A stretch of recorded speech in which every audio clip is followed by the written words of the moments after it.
Hello everyone. So the question is, a beaker exactly full of water has an ice piece floating in it. As the cube melts, what happens to the water level? Part A. Part A is the cube contains an air bubble. Part B, the cube contains a lead piece and a cork piece. पहले part A solve करते हैं. तो मान लेते हैं कि small m जो है वो हमारा है मास ऑफ आइस क्यूब. ठीक है, ये मैं आइस क्यूब का मास मान लेता हूँ. रो आइस से रिप्रेजेंट करूँगा डेंसिटी ऑफ आइस. ठीक है, मैं यूज़ करूँगा एंड रो डब्ल्यू में यूज़ करूँगा as density of water. Density of water तो हमें दिया हुआ है कि एक आइस क्यूब है जिसमें एयर बबल है. ठीक है, तो अगर मेरे पास एक आइस क्यूब है जिसमें एक एयर बबल है तो एयर का मास क्या होगा? एयर बबल का mass tending to zero. Air bubble के मास से मेरे इसका मास चेंज होगा. ठीक है, अगर मैं मास सिर्फ आइस क्यूब का ले रहा हूँ, ठीक है, आइस का, इसमें एक एयर बबल भी होगा. ठीक है, तो mass of ice cube is nearly equal to mass of, ठीक है, तो mass of ice cube plus mass of bubble, air bubble, is nearly equal to mass of ice cube. ठीक है, क्योंकि ये टेंडिंग टू जीरो होगा as compare to ice. Air का क्या मास होगा? कुछ भी नहीं होगा. So this mass is the ice cube और ये फ्लोट कर रहा है. ठीक है, वाटर सरफेस ये है तो it floats on the water surface. तो इसका कुछ पार्ट वाटर के नीचे होता है, जेट इज सबमर्ज्ड होता है और इसकी वजह से इस पर एक फोर्स लगती है, डेट इज बॉयंसी फोर्स. और इसका खुद का मास कितना है? m, और इस पर फोर्स लगेगी g. सो मैं लिख सकता हूँ कि this m into g is buoyancy force. Buoyancy force कितना होगा? बॉयंसी फोर्स की कितना वॉल्यूम में डिस्प्लेस कर रहा है. ठीक है, तो हम vd से लिख लेंगे into density of liquid, that is water में डिस्प्लेस्ड है, इंटू जी. सो यहाँ से मुझे वॉल्यूम डिस्प्लेस्ड की वैल्यू मिल रही है आइस का mass by density of water. ठीक है, सिमिलरली यहाँ पर हम कॉन्सेप्ट यूज़ करेंगे मास कंजर्वेशन. मास कंजर्वेशन, तो मास कंजर्वेशन क्यों? क्योंकि जब ये पूरा मेल्ट हो जाएगा, मेल्ट, तो ये लिक्विड बन जाएगा. ठीक है, लिक्विड बन जाएगा. अगर ये मेल्ट हो जाएगा तो क्या बनेगा? वाटर. ठीक है, तो ये वाटर बन जाएगा. तो जो मास होगा वो तो सेम रहेगा, मास तो कंजर्व रहेगा, वॉल्यूम और डेंसिटी चेंज होती है. यहाँ पर आएगा डेंसिटी ऑफ वाटर और इनटू वॉल्यूम. ये वॉल्यूम आएगा मेरा final volume. I don't know about this volume. ठीक है, ये कितना वॉल्यूम बनेगा, पर मुझे पता है कि मास सेम रहेगा. तो यहाँ से मेरे पास जो फाइनल वॉल्यूम आता है, जब ये पूरा मेल्ट हो जाएगा तो मेरा जो वॉल्यूम आ रहा है वो आ रहा है mass of ice by density of water. See these VD displaced volume और मेरा फाइनल वॉल्यूम सेम आ रहे हैं. इसका क्या मतलब है? दैट इज जितना वॉल्यूम ये डिस्प्लेस कर रहा है उतना ही वॉल्यूम में मेल्ट होने के बाद वाटर देगा. तो अगर ये इतना पार्ट डिस्प्लेस कर रहा है, ठीक है, इतना पार्ट, तो इतना ही वाटर ये इसमें डाल देगा. सो level will remain same. Is level of water doesn't changes, does not changes. Water level change नहीं होगा. तो first A part is done. ठीक है, वाटर लेवल चेंज नहीं होगा. नेक्स्ट करते हैं अब हम, that is part B. Part B का फर्स्ट पार्ट, तो उसमें बोल रहा है अ लेड पीस. सो अब आइस क्यूब जो है उसमें एयर बबल नहीं है, अब लेड पीस है, तो लेड पीस का तो मास होगा, बट जो आइस है उसका मास तो हम बता ही चुके हैं. तो ये लेड है, आइस प्लस लेड. ठीक है, तो मैंने मास ऑफ आइस को तो स्मॉल एम से डिफाइन किया है, तो लेट कैपिटल एम से मैं डिफाइन कर रहा हूँ मास ऑफ लेड. ठीक है, तो कैपिटल एम से मैं मास ऑफ लेड को डिफाइन कर रहा हूँ. सेम जब इसे भी हम वाटर में इमर्स करेंगे तो इस पर भी एक बॉयंसी फोर्स लगेगी और इसका खुद का मास, जो सिस्टम का मास होगा. ठीक है, अगर आइस का मास स्मॉल एम है, इसका मास कैपिटल एम है, इंटू जी. तो यहाँ पर अगर हम लिखें तो small m plus capital M into, ये मास हो गया, स्मॉल एम आइस का मास हो गया, मैंने ऊपर डिफाइन किया हुआ है, कैपिटल एम लेड का मास हो गया, is equal to buoyancy force. कितना वॉल्यूम डिस्प्लेस हुआ हमें नहीं पता, फिर मुझे डेंसिटी ऑफ वाटर पता है, इंटू जी. तो density of water, because water में दैट इज, तो यहाँ से डिस्प्लेस्ड वॉल्यूम, तो डिस्प्लेस्ड वॉल्यूम कितना आ रहा है यहाँ से,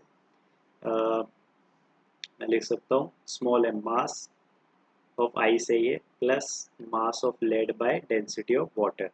तो ये मेरे पास डिस्प्लेस्ड वॉल्यूम आ गया। सो अब यहाँ पे आप देखो तो हमारा आइस जो है तो हमारे पास लेड है, ठीक है, तो हमारे पास सॉरी तो हमारे पास लेड है, ठीक है, हमारे पास लेड जो है वो तो अब मेल्ट नहीं होगा ना, सिर्फ आइस आइस मेल्ट होगी मास कंजर्वेशन में, ठीक है। अगर मैं मास कंजर्वेशन की बात करूँ यहाँ पे तो सिर्फ जो आइस है, आइस का मास वही कन्वर्ट होगा वाटर में, ठीक है, यही आइस ही कन्वर्ट होगी वाटर में, ठीक है, आइस ही कन्वर्ट होगी, लेड नहीं कन्वर्ट होगा, लेड तो ऐसे कैसा रहेगा, लेड कन्वर्ट नहीं होगा, तो जो आइस है सिर्फ उसका मास कन्वर्ट होगा into this into I have the volume final, ठीक है, लेट्स से वॉल्यूम फाइनल। तो यहाँ से आप देख सकते हो ये वो वॉल्यूम है जो वाटर का नया बना है, ठीक है, मेल्ट होने से जो वॉल्यूम आया, ठीक है, जैसे हम डायग्राम से समझते हैं यहाँ पे, ठीक है। तो अगर मान लेते हैं कि इतना पार्ट डिस्प्लेस किया, ठीक है, लेड प्लस इसमें इतना पार्ट डिस्प्लेस किया,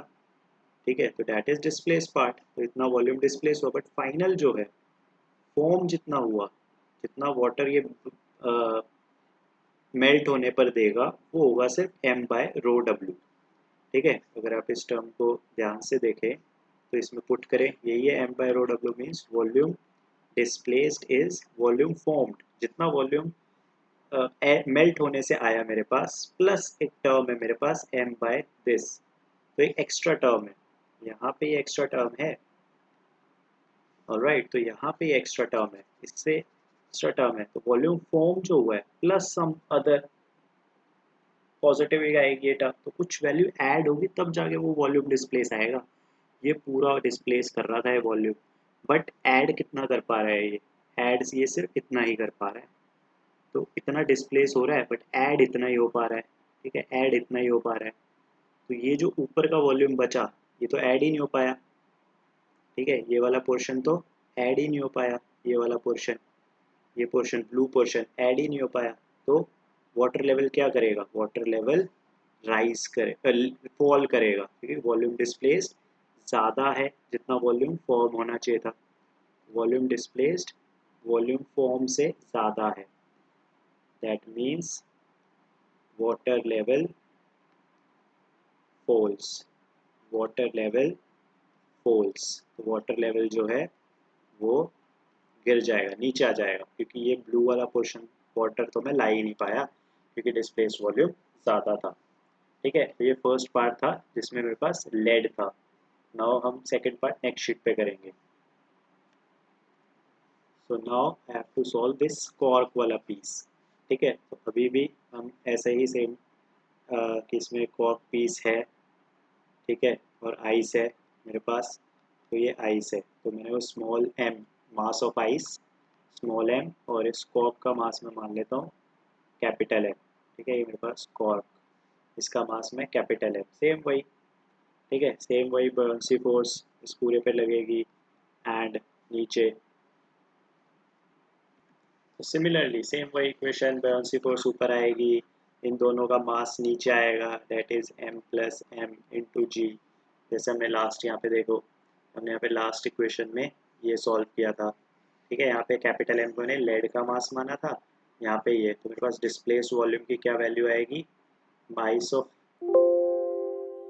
बस यहाँ से जो डिस्प्लेस वॉल्यूम की वैल्यू आएगी जस्ट लाइक दिस, कि mass of ice by density of water plus क्या आ रहा है मेरे पास यहाँ पे, plus mass of cork, so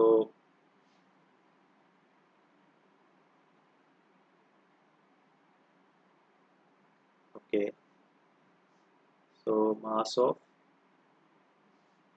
cork that is capital M divide by density of cork, तो डेंसिटी ऑफ कॉर्क आएगी। अब आपको पता है कि डेंसिटी ऑफ कॉर्क ज़्यादा होती है या कम होती है, वाटर से कम होती है, जैसे ही ये मेल्ट होगा तो ये वाटर सरफेस के ऊपर आ जाएगी कॉर्क, ठीक है, ये मेल्ट हो गया ये ऊपर आ गई कॉर्क, तो ठीक है, सिंक नहीं करेगी, दैट मीन्स, तो अगर ये पार्ट आप देखो यहाँ से कम होगा मेरे पास अगर डेंसिटी, तो ये वैल्यू ज़्यादा होगी, मीन्स जो मेरा वॉल्यूम था, ठीक है, वॉल्यूम फॉर्म कितना होगा, वॉल्यूम फॉर्म तो मेरा यही होगा m बाय रो डब्ल्यू, ठीक है, आईसी मेल्ट होगी तो ऊपर आ जाएगी, ठीक है, दिस इज मेरा वॉल्यूम बाय वॉल्यूम फॉर्म्ड, जो मेरा वॉल्यूम फॉर्म्ड हुआ, तो ये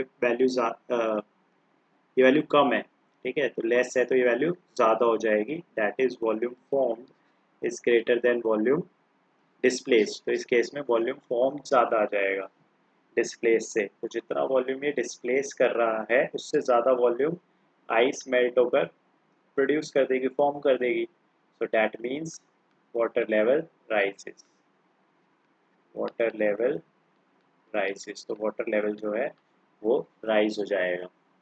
थैंक यू।